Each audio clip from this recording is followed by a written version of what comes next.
Welcome students.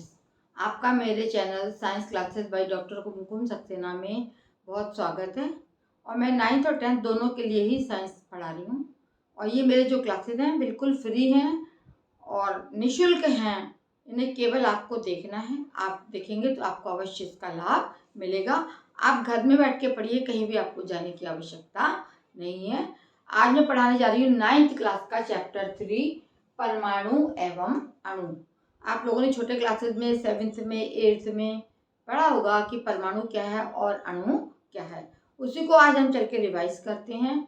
Dalton जो थे उन्होंने अपना सन 1803 में, डाल्टन वैज्ञानिक थे फ्रांस के, है ना।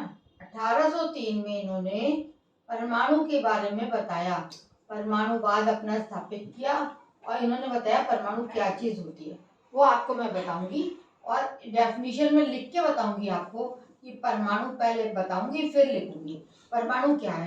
परमाणु जो है पदार्थ का सबसे छोटा कण होता है ना, जो स्वतंत्र अवस्था में नहीं पाया जाता है लेकिन वो रासायनिक अभिक्रिया में भाग ले सकता है। छोटे से जैसे H है, N है, O है, ये सब क्या हैं? ये सारे ही परमाणु कहलाते हैं। हाइड्रोजन, नाइट्रोजन, ऑक्सीजन, लेकिन कभी आपको इस स्वतंत्र अवस्था में नहीं मिलेंगे। तो परमाणु क्या है? पदार्थ का वह छोटे से छोटा कण, वह छोटे से छोटा कण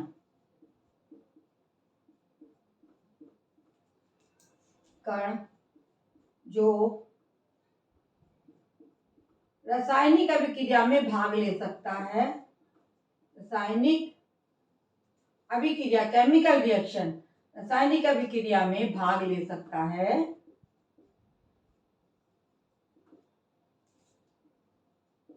भाग ले सकता है लेकिन स्वतंत्र, फ्री नहीं मिलेगा आपको।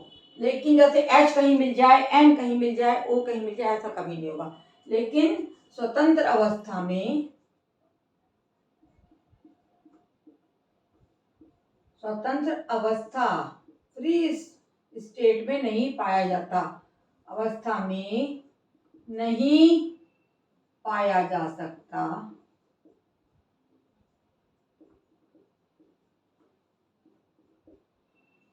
है, परमाणु कहलाता है। इसको हम क्या बोलते हैं? परमाणु कहलाता है। और इसकी एक डेफिनेशन और है कि परमाणु अविभाज्य है। परमाणु को हम और अधिक विभाजित नहीं कर सकते। परमाणु क्या है? अविभाज्य।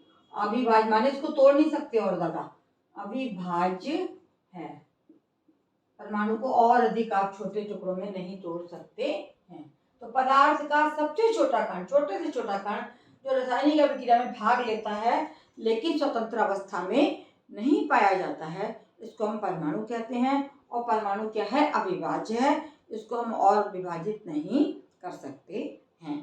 तो ये जो डाल्टन फ्रांस के वैज्ञानिक थे, इन्होंने, ये फ्रांस से आए थे, फ्रांस के वैज्ञानिक थे।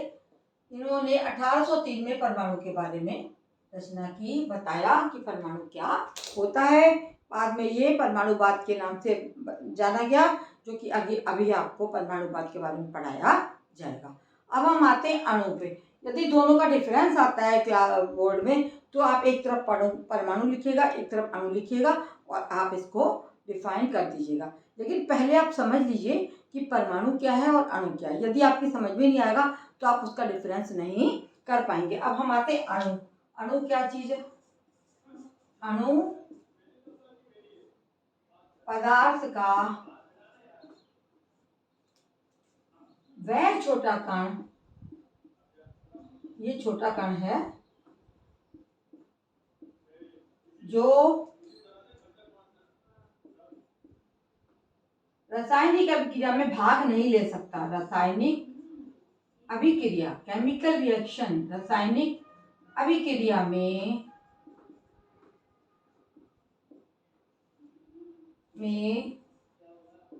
भाग नहीं ले सकता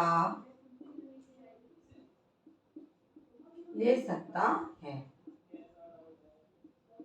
लेकिन अणु स्वतंत्र अवस्था में पाया जाए, लेकिन ये स्वतंत्र अवस्था में पाया जाता है।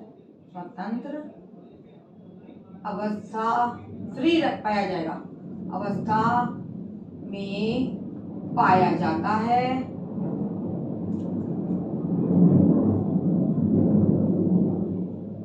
एक चीज और है कि ये रासायनिक अभिक्रिया में भाग नहीं ले सकता, लेकिन स्वतंत्र रह सकता है। अभी मैं आपको बताती हूँ कौन कौन से अणु स्वतंत्र रहते हैं। लेकिन क्या है कि रासायनिक अभिक्रिया में भाग तो ये नहीं लेगा।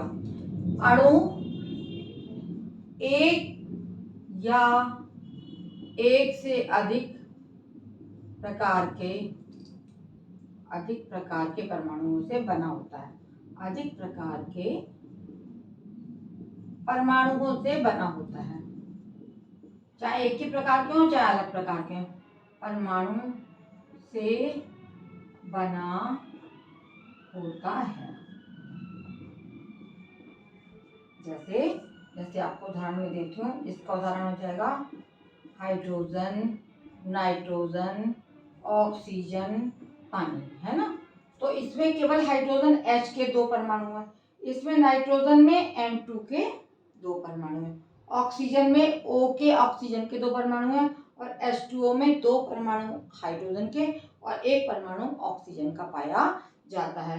इस प्रकार से, और ये क्या है, ये स्वतंत्र अवस्था में पाए नहीं जाते, ऊपर लिखी है मैंने, जैसे Cl, क्लोरीन, ब्रोमीन, आयोडीन, कभी ऐसे नहीं मिलेंगे। ये परमाणु हैं, ये स्वतंत्र अवस्था में नहीं पाए जा सकते, लेकिन इनके Cl2, Br2 और I2, chlorine gas, bromine gas, iodine gas, ये अणुओं के रूप में तो पाए जाएंगे स्वतंत्र अवस्था में, लेकिन कभी भी Cl, Br और I आपको स्वतंत्र अवस्था में नहीं मिलेगा। मैं समझती हूँ बच्चों आपको अच्छी तरीके से समझ में आ गया होगा कि अणु क्या है और परमाणु क्या है, रासायनिक अभिक्रिया में कौन भाग लेता है, अणु भाग लेते हैं या परमाणु भाग लेते हैं। परमाणु भाग लेता है रासायनिक अभिक्रिया में, अणु रासायनिक अभिक्रिया में भाग नहीं ले सकता।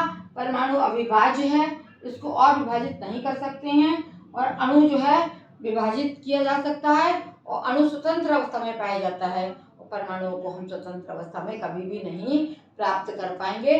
तो ये आपका हो गया परमाणु और अणु में एक तरीके से डिफरेंस या अंतर जो आपको बताया गया है, ये परमाणु और अणु में आपका अंतर है। और इस प्रकार से आगे परमाणु सिद्धांत बनाया गया है, और आगे आपको पढ़ाए जाएंगे रासायनिक संयोग के नियम। रासायनिक संयोग के नियम जो हैं वो किस तरह से जो तत्व हैं आपस में रासायनिक क्रिया करते हैं और उनमें के क्या परिणाम होते हैं, इसके बारे में बताया जाएगा। प्लीज़ मेरा चैनल आपको पसंद आता है या आपको अच्छा लगे तो आप शेयर करिए, अपने मित्रों को बताइए, और मेरे चैनल को सब्सक्राइब करना ना भूलिए। जिन्होंने सब्सक्राइब कर दिया पिछले, वो दोबारा ना करें, जिन्होंने नहीं किया है वो मेरे चैनल को सब्सक्राइब करें तथा इन चीज़ों को पढ़ते रहें। आपको मेरे क्लासेस ऐसे ही आगे मिलते रहेंगे। धन्यवाद।